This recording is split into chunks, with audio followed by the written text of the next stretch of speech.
नमस्कार, फाइटर समाचार में आपका स्वागत है। पेश आज 1 मार्च सुबह 6 बजे राजस्थान की खास खबरें।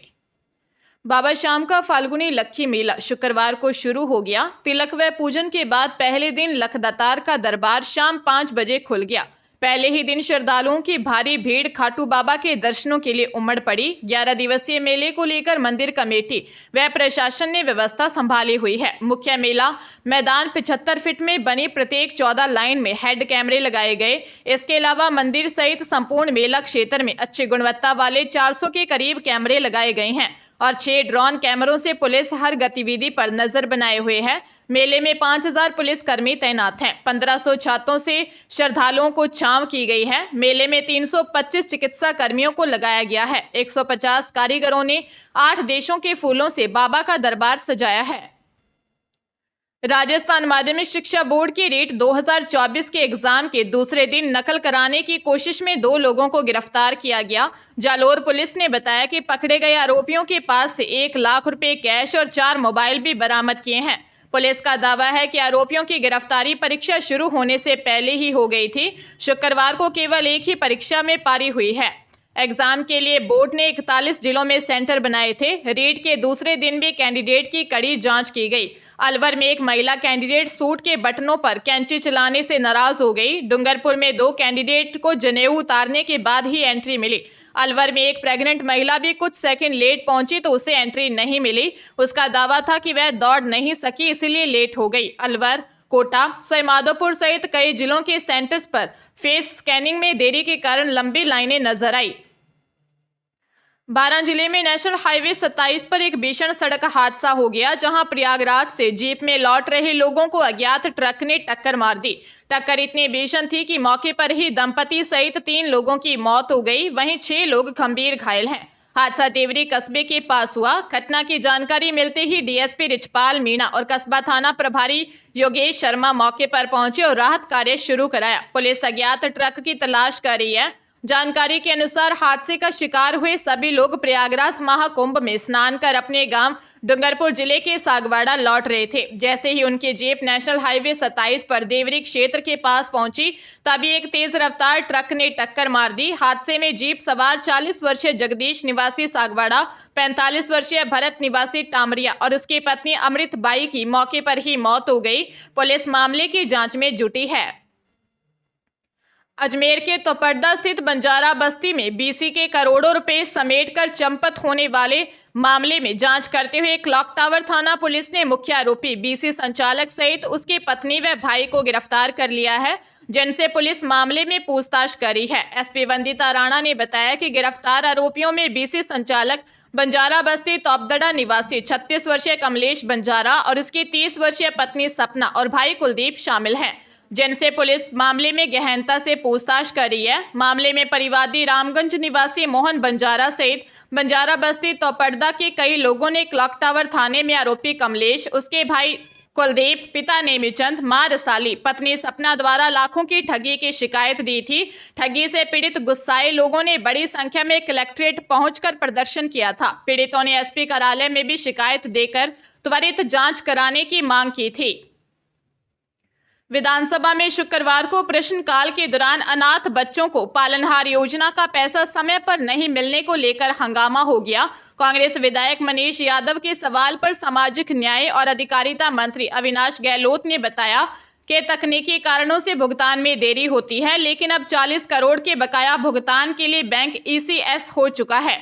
मंत्री के जवाब पर कांग्रेस विधायकों ने सवाल उठाते हुए कहा कि सरकार अनाथ बच्चों को पैसा नहीं दे पा रही है। इससे पहले पूरक सवाल पूछने के दौरान जय भीम का जिक्र करने पर सरकारी मुख्य सचेतक जोगेश्वर गर्ग ने आपत्ति की। छात्रवृत्तियों से जुड़े पूरक सवाल के दौरान नेता प्रतिपक्ष टीकाराम जूली ने मंत्री पर तंज कसते हुए कहा था कि मंत्री जी, आप यूं तो खूब जय भीम कहते रहते हो, इस पर ध्यान दीजिए। वही शून्यकाल के बाद सामाजिक न्याय एवं अधिकारिता और जनजाति कल्याण से जुड़ी अनुदान मांगों को पारित करवाया जाएगा। नागौर जिले के हनुमानगढ़ किशनगढ़ मेगा हाईवे पर लाडनू रोड पर सामरात गांव के पास बस स्टैंड से आगे अज्ञात वाहन की टक्कर से बाइक सवार 2 युवकों की मौके पर ही मौत हो गई, वहीं तीसरा युवक गंभीर घायल है।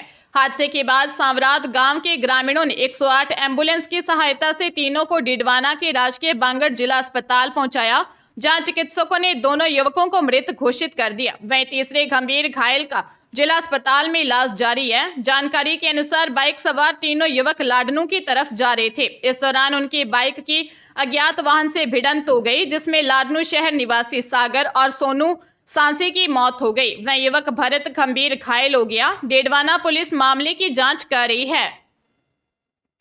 हरियाणा के नूंह जिले के गांव टपकन के राजकीय माध्यमिक विद्यालय में बनाए गए परीक्षा केंद्र से 12वीं कक्षा का अंग्रेजी विषय का पेपर लीक होने के मामले में पुलिस ने परीक्षा केंद्र के सुपरिटेंडेंट की शिकायत के आधार पर 2 अध्यापक और 3 छात्रों सहित एक ग्रुप सदस्य के खिलाफ केस दर्ज कर छात्रों और अध्यापकों को गिरफ्तार किया है। पुलिस ग्रुप में पेपर शेयर करने वाले आरोपी की तलाश में जुट गई है। जानकारी के अनुसार नूंह में पेपर शुरू होने के करीब आधे घंटे बाद ही पेपर लीक हो गया। देखते ही देखते वह पूरे जिले में फैल गया। पुनाना और नूंह के परीक्षा केंद्रों पर सबसे ज्यादा नकल हुई। परीक्षा केंद्रों के बाहर बैठे स्टूडेंट्स के परिचितों ने पर्चियां बनाकर परीक्षा केंद्रों में पहुंचाई। नूंह सदर थाना प्रभारी कुलदीप सिंह ने बताया कि मामले में 2 अध्यापक और 3 छात्रों सहित ग्रुप के सदस्य के खिलाफ केस दर्ज कर पर्यवेक्षक स्वागत अली और रुकमुद्दीन से 3 छात्रों को गिरफ्तार किया है। श्रीगंगानगर जिले में 2 आरोपियों द्वारा जमीन और मकान बेचने के नाम पर 27 लाख रुपए की धोखाधड़ी का मामला सामने आया है।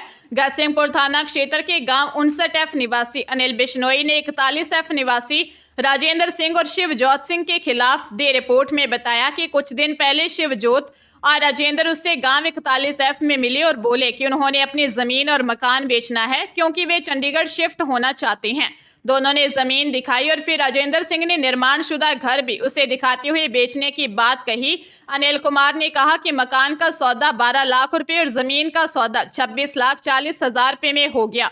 17 दिसंबर 2022 को राजेंद्र सिंह व शिवजोत सिंह श्री करणपुर आए। उसने आरोपियों को जमीन साई पेटे 18 लाख रुपए, मकान साई पेटे 9 लाख रुपए दे दिए। इस प्रकार कुल 27 लाख रुपए लेने के बाद आरोपियों ने कहा कि शेष राशि 11,40,000 रुपए देने पर रजिस्ट्री करवा देंगे और बाद में आरोपियों ने सुखजीत कौर और गुरप्रीत सिंह को जमीन बेच दी। पुलिस मामले की जांच कर रही है। भीषण बारिश के कारण हिमाचल प्रदेश के कई इलाकों में तबाही मच गई है। प्रदेश के कुल्लू जिले से तो तबाही की हैरान करने वाली तस्वीर सामने आई है। यहाँ बारिश ने ऐसा कहर ढाया कि नदी नाले उफान पर आ गए हैं। नालों में बारिश के पानी के कारण आए ओवरफ्लो के चलते गाड़ियां बह जाने का मामला भी सामने आया।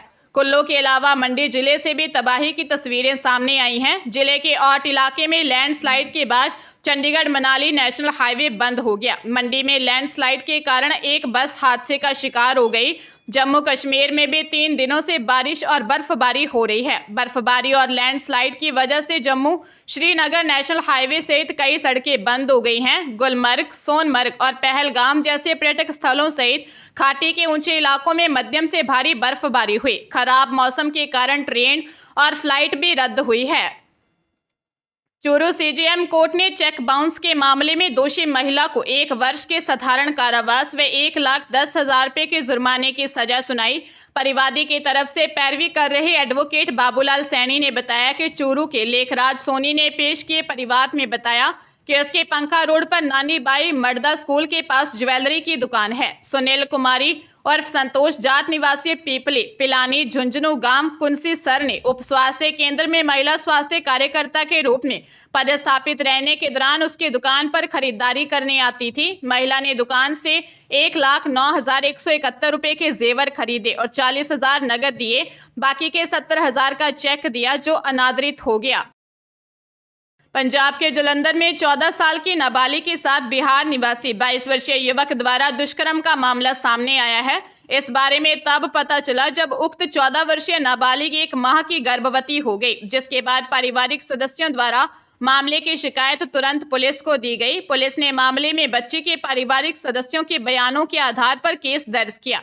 आरोपी की पहचान बिहार निवासी प्रिंस के रूप में हुई, जिसे पुलिस ने भार्गव कैंप के पास से गिरफ्तार किया है। पीड़ित ने दी रिपोर्ट में बताया कि उनकी 14 साल की बेटी जालंधर में ही पढ़ती है। आरोपी 22 साल का प्रिंस उसे फुसलाकर अपने साथ ले गया और भार्गव कैंप के एरिया में रेप किया। आरोपी जालंधर में सब्जी बेचने का काम करता था। बच्ची का मेडिकल करवाया गया है। पुलिस मामले की गहनता से जांच कर रही है।